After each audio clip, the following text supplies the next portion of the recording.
Hello guys, and welcome back to another scrap mechanic video. Today I've brought you this strange looking box. What is going on with this box? It's got some like weird things on the side, it's got some wheels here, there's a little chair there you can sit in. But other than that, it looks like a pretty weird and boring box. Well, let me tell you what this is. This is a transforming robot, and I've borrowed the look from a somewhat popular series called Gurren Lagann, or Gurren Lagann, as some may say. All I gotta do is just get in here, drop them frames down, because this thing is just a disaster, and let's start the transformation. Bam, bam, bam, bam, bam. Oh yeah, look at that. We got ourselves a sick little robot with his tiny little legs at the bottom and his tiny little arms with his little fingies. Pretty cute. Radical shades on his body. And then me sitting proudly at the top, controlling the entire thing. Got a wing backpack. Why not?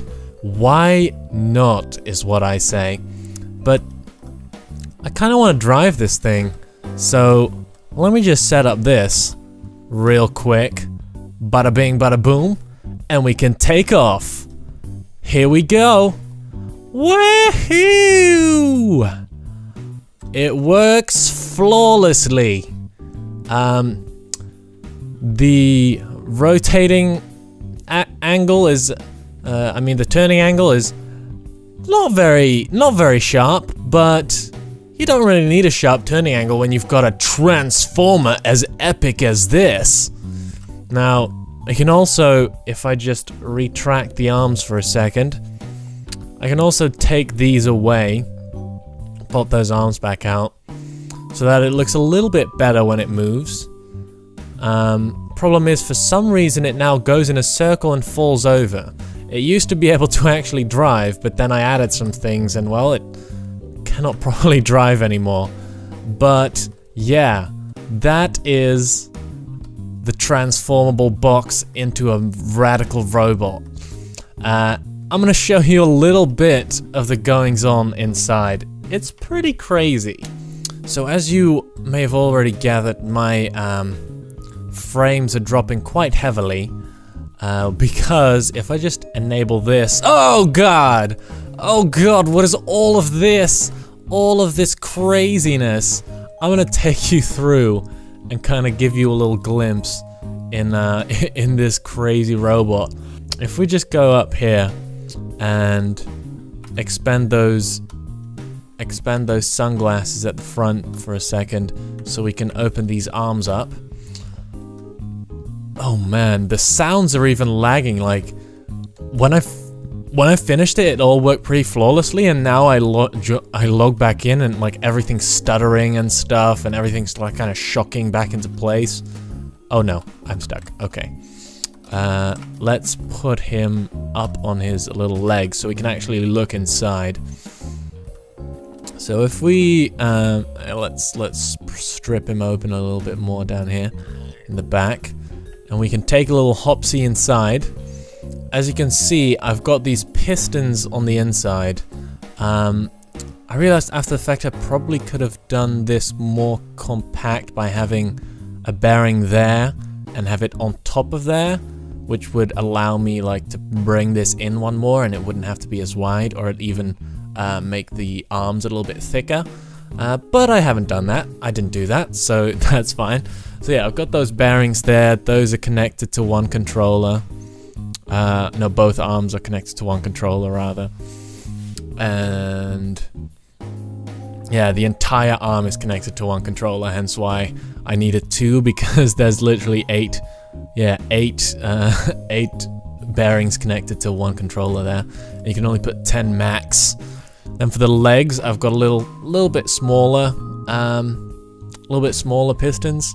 I used a more efficient way of pulling them up by having them line up exactly with the legs, so I could just pull them straight up, and these would lie flat here, and the the legs just rest underneath, all with very limited space. Like I had done these arms and I was like, holy crap, how am I ever going to put legs on it and let alone make it drive?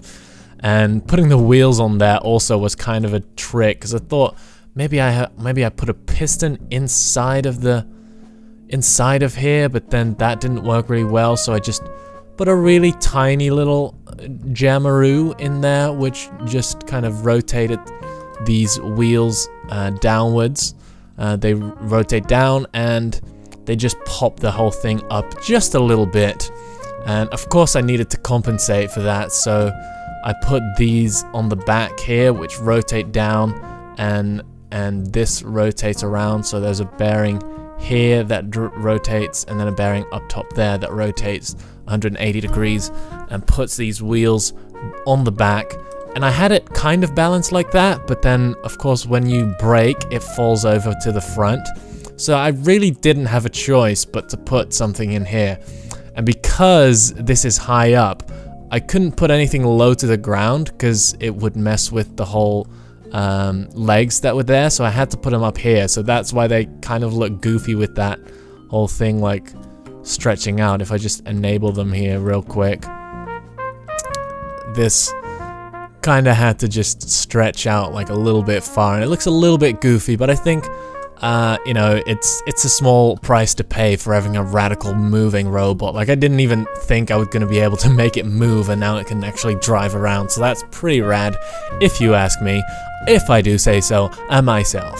So, and then all these switches, like I had all these inside, and then the engine, I just popped it inside, and I kind of had to think, like, how am I going to connect these switches? So I basically connected them in order of what has to come out first. So I let those the legs and the arms kind of can come out at the same time, but the shades have to come out first, otherwise the arms can't come out.